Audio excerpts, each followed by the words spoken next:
Prime Minister Narendra Modi will distribute about 71,000 appointment letters to newly inducted recruits through a video conferencing tomorrow. National Investigation Agency (NIA) today conducted searches at 13 locations in Jammu and Kashmir in a terror funding case.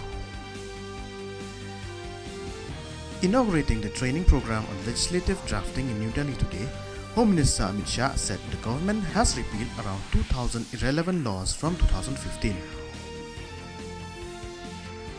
Union Minister of State for Coal and Mines, Roa Saheb Davne said G20 delegates are discussing various alternatives to fossil fuels in energy transitions working groups' third meetings under India's G20 presidency in Mumbai today.